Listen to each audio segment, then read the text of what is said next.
a, enfim, cassação do inominável, do Beelzebub, do canalha, do fascista Bolsonaro.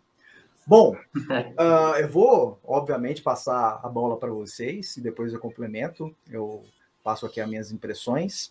Começando com você, Thaís. Como é que você recebeu? Foi 5-2 o placar, só para complementar aí. 5-2. Só os bolsonaristas Raul e o, óbvio, Cássio Nunes Marques votaram contra, o que já era esperado. Só que, assim, a surpresa foi que o Nunes Marques não pediu vista. Muita gente falava que ele poderia para adiar aí por uns 2 até 3 meses, mas, óbvio, era ineficaz porque já estava claro que ele seria cassado, já estava claro que ele seria ampla maioria vencido, como foi. Acabou sendo de goleada 5-2. Então, Thaís, como é que você recebeu, primeiramente, essa questão? E também comenta um pouco sobre aquela ótima ação que você fez lá no Twitter, já desde a semana passada, o Valeu PDT.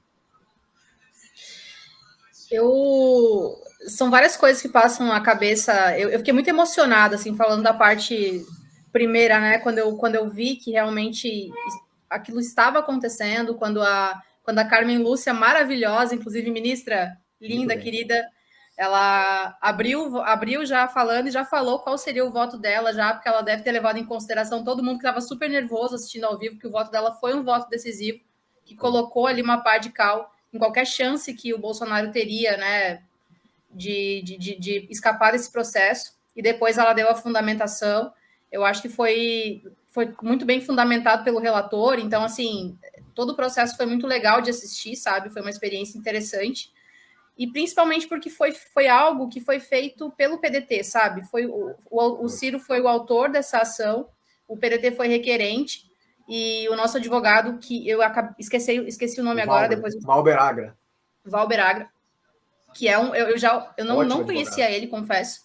Muito bom. E já ouvi muita gente falando que ele é um excelente jurista, assim, que ele é muito fera no que ele faz. E, de fato, assim, na sustentação oral dele, eu vi que realmente... Eu não sou do direito, mas eu vi que realmente ele tinha alguém que tinha um processo super fundamentado, tanto é que esse foi o processo escolhido, né, para a galera colocar para rodar, porque, de fato, era um processo que estava muito bem fundamentado, muito bem construído e tal. Então, assim, desde a construção desse processo, a maneira como isso aconteceu, no dia 22, quando começou esse julgamento, eu pensei em fazer essa ação do Valeu PDT, e aí, pensando como uma militante, como alguém filiada ao PDT, eu acho que a gente precisa muito se apropriar não só disso, mas de várias coisas, assim, o trabalhismo, ele se confunde, ele se entrelaça com a história do Brasil, e eu acho que a gente não se apropria hoje o suficiente disso, sabe? O Brasil moderno, a gente deve a um trabalhista, muitas coisas, direitos trabalhistas, industrialização, cara, é muita coisa que a gente deve a trabalhistas, sabe? E mais tarde também, com o Darcy, com o Brizola, a luta pela educação integral e tudo mais. Então, eu acho que a gente precisa cada vez mais se apropriar dessa história, porque eu vejo outros partidos, eu vejo outras correntes se apropriando disso e a gente não. Então, a ideia disso era fazer com que o PDT se apropriasse dessa história, desse processo. E, enfim, eu acho que, de certa forma, surtiu um certo efeito. Algumas lideranças nossas acabaram reproduzindo a hashtag a partir do dia 22 e até hoje também. A gente conseguiu colocar o PDT, inclusive no momento ali, nos assuntos mais falados. Então, eu acho que foi interessante, mas a minha intenção era justamente essa, é fazer com que a gente se aproprie da nossa história e não deixar com que os outros se apropriem, né? E aí, mais tarde, eu até comentei, eu fiz um tweet, né, sintetizando um pouco de como que foi isso, né? Porque em 64, militar, né, os militares golpistas derrubaram um presidente trabalhista com um golpe de Estado, com um golpe militar, e aí a gente pula para 2023, e aí um processo, né, dentro da legalidade, como sempre foi a história do PDT, um processo feito por trabalhistas, deixa inelegível um militar golpista. Então, assim, o fio da história, né? Então, tem essa sensação de justiça feita. O Ciro fez um tweet hoje, não sei se foi o Ciro ou se foi o Lupe, assim, que falou, as primeiras palavras foram, justiça foi feita.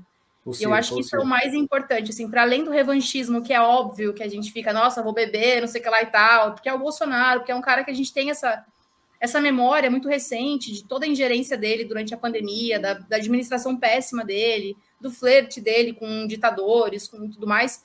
Então, a gente tem essa memória muito próxima de um cara que a gente não gosta, que a gente tem realmente uma antipatia.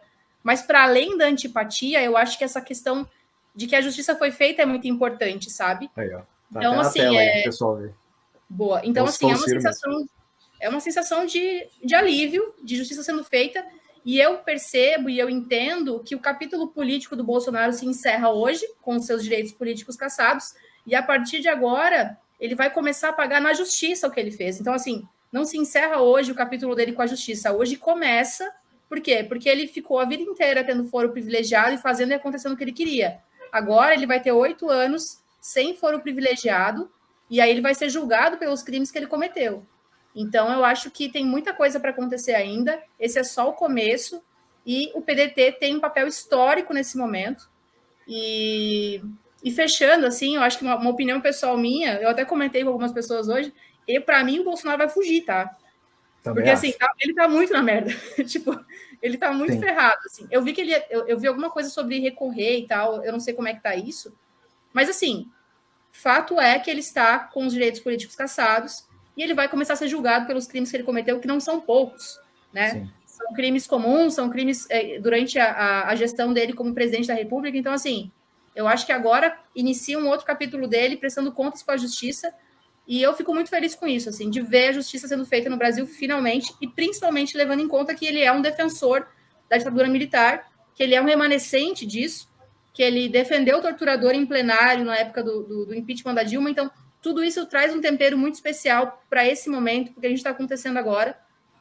Ele entrou por via legal, né? É um golpista que entrou por via legal pelo voto, ele foi derrubado pelo voto, e agora ele perde os direitos políticos por via legal também. Então, assim, a nossa democracia, de certa forma, está fortalecida.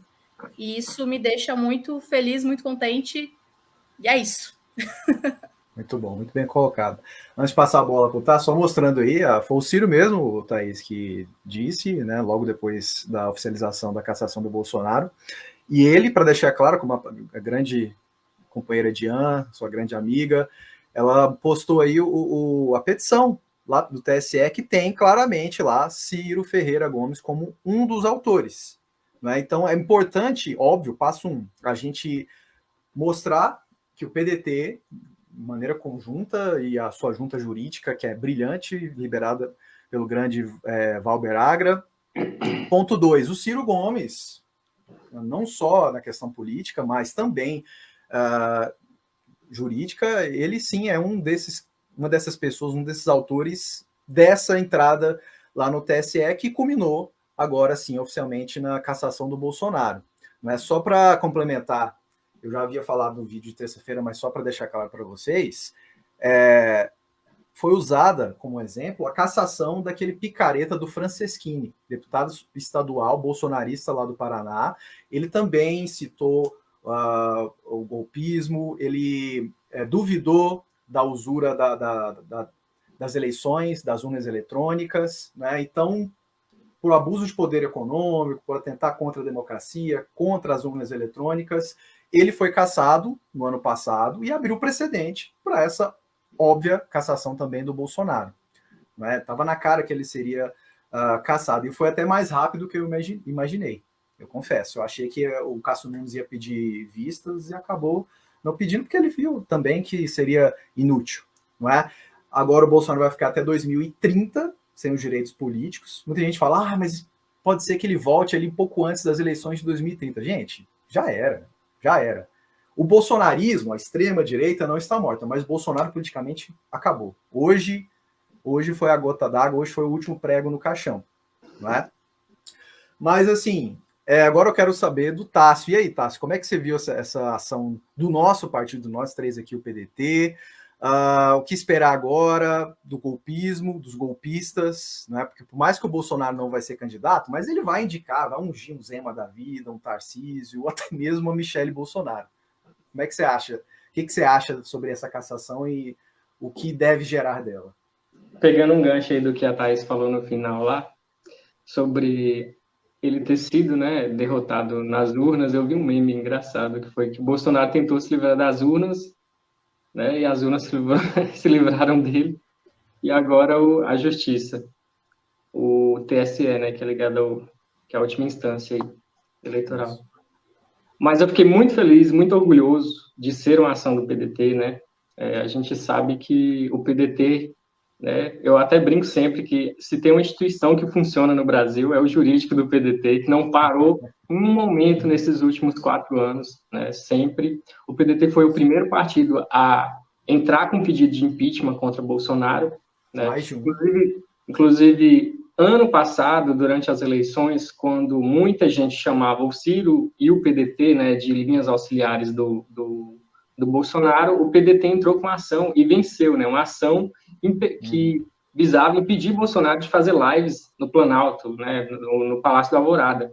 Isso. Então, assim, o PDT sempre esteve atuante e sempre vigiando, sempre atento a todas essas aberrações, né, que Bolsonaro fazia. E agora, né, agora o golaço, né, que foi tornar o Bolsonaro inelegível, e como a Thaís comentou, ele vai ficar sem um foro privilegiado, então o PDT arrancou, é como se o PDT tivesse arrancado a proteção dele, agora ele está totalmente vulnerável para ser processado pelos outros crimes, né, que ele foi denunciado e que ele será denunciado, porque tem muita coisa suja ainda para sair, né, do Bolsonaro.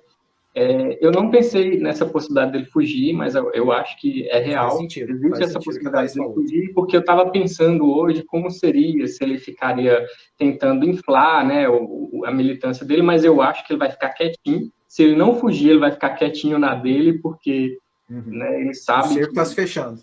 Exatamente, vai dar muita merda para ele, e eu não sei a que ponto... isso vai favorecer a direita. Querendo ou não, isso enfraquece muito a extrema-direita, né? É como se fosse quase o fim da extrema-direita no Brasil. Porque os candidatos vão querer se desatrelar do Bolsonaro, né? Automaticamente, os candidatos de direita nas próximas eleições. E aí o eleitor, né? O bolsonarista raiz, ele vai ter que escolher com quem ele vai se abraçar agora, né?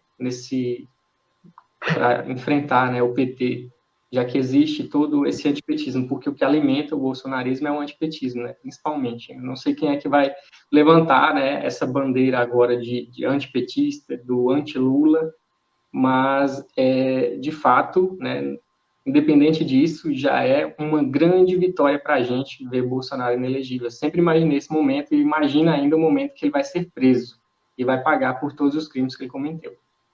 Com certeza, é o que todo mundo espera, né? Quem não é bolsonarista, quem é democrático, espera não só a cassação do Bolsonaro, não só que ele fique impedido de concorrer, mas que ele também vai para a cadeia. Tem que puxar isso alguns aninhos de cadeia. Acho que não só ele, os filhos também. Hein? Os filhos também precisam ser penalizados. Não é? Mais de 700 mil mortes por conta da incompetência desse canalha. Então a gente espera sim justiça. O povo quer justiça, né? Com certeza, não sei, é por isso. O primeiro passo já foi dado. Não é? Quer comentar mais alguma coisa, Thaís, sobre esse assunto? Não, eu ia comentar que eu também, inicialmente, eu pensei que tinha a chance do Cássio Nunes Marques pedir vistas, ao passo que também é inútil, né? Porque ele teria no máximo 90 dias para dar o voto. Então, assim, a gente não está próximo de período eleitoral, qualquer coisa parecida, para o Bolsonaro tentar, pelo menos, inflar, né, os eleitores dele e tal. Então, assim, estrategicamente não surtiria efeito nenhum. Então, inclusive, eu pensando também por outro lado, e aí tinha algumas pessoas que tinham a teoria de que o Cássio votaria favorável para tentar também fazer ali um meio de campo com o pessoal do STF, né? Para ele, enfim, fazer uma... Como o Bolsonaro já está acabado e pronto, para ele também ter uma certa proximidade em próximas votações e tal. Existia essa teoria também, mas ele acabou fazendo o que mais ou menos a maioria achava que ele ia fazer, que era simplesmente votar contrário à cassação, que não adiantou de nada, né? Foi o 5-2 que todo mundo já previa desde o começo. E foi legal, assim. O voto da Carmen, para mim, foi maravilhoso, assim. Eu gosto muito da Carmen Lúcia, cara. E o Xandão chegou no final de sola ali o Xandão, para fechar o caixão, assim. O Xandão também foi muito bem. E os memes dela com a... Gente, deu branco agora. Lá do sensacionalista? Alcione. Os memes vocês viram não? Um vídeo dela com a Alcione cantando, abraçadas. Já vi. não teve jeito, Maravilhosa, né? a Marrom é cirista, né? Com Só para certeza. constar. Com Só para certeza. constar, deixar constado. Mas eu queria fazer uma provocação, já que a gente está nesse Pode papo. fazer. Que assim, a gente está há muito tempo. Meu filho está Eu sei como tossindo é que é. bastante. Está com uma tosse de uns 2 anos, mais ou menos, também fazendo aniversário já de tosse. Quem tem sinusite sofre muito.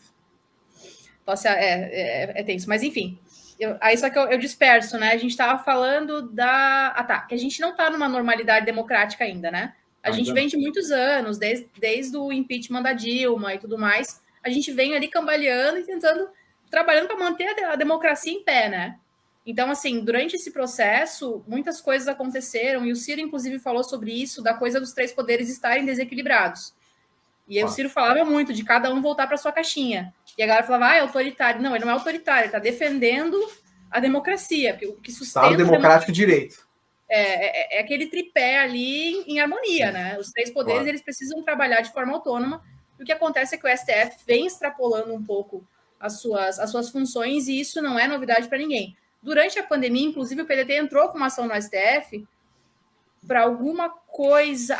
ele deu autonomia para os governadores para fazerem as coisas, para tomarem decisões durante a pandemia. Acho que é alocar recursos ou alguma coisa assim. Eu não lembro exatamente o que era. Foi isso mesmo. Aí, o Bolsonaro queria determinar tudo que os prefeitos e governadores deveriam fazer na pandemia.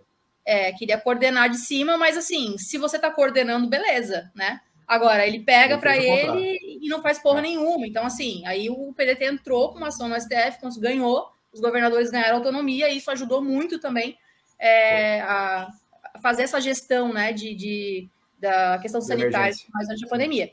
Mas o que eu quero dizer com isso? Isso não é o normal. Isso não é o usual dentro de uma democracia que está saudável.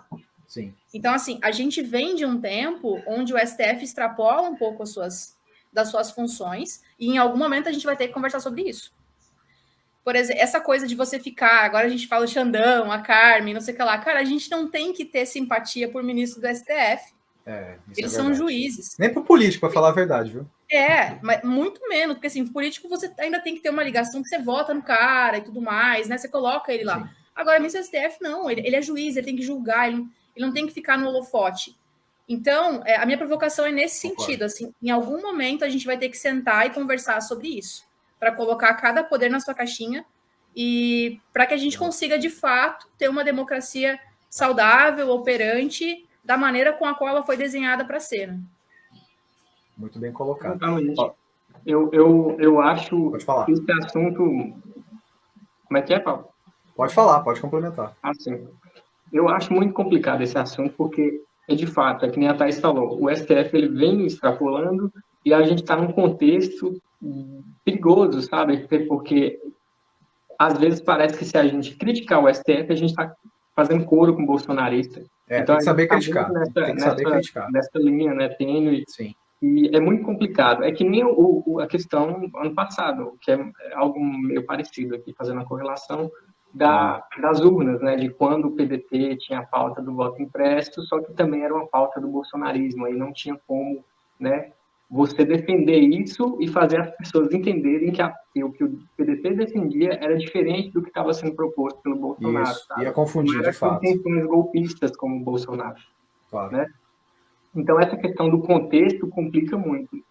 Mas, como a Thaís falou, uma hora a gente vai ter que discutir sobre isso. Com certeza, sem dúvida. E, obviamente, especialistas da área do mundo judiciário, como o próprio Ciro Gomes, como o Flávio Dino, que também sabe muito, como o Silvio de Almeida, que, para mim, deveria ser a próxima escolha para o STF, não sei o que vocês acham sobre isso, né? Entre outros grandes juristas. Eu acho que ele está mais por opção do que pelo PDT, né? Mas, enfim, ele é muito bom. Um baita ministro, uma baita figura. Só mandar um salve aqui para o grande Léo Menezes, que participou aqui conosco do Tijolaço, na live. Obrigado, Léo. Mandou mensagem aí no chat. O nosso grande membro, Fernando Camargo, ele mandou: grande dia para o Brasil e para o trabalhismo. É isso aí, Fernando. Ótimo dia. E foi justamente no dia que o Brasil completou 21 anos do pentacampeonato, né? Mas, no final, a gente vai falar um pouco sobre isso, sobre futebol e amenidades. Bons tempos.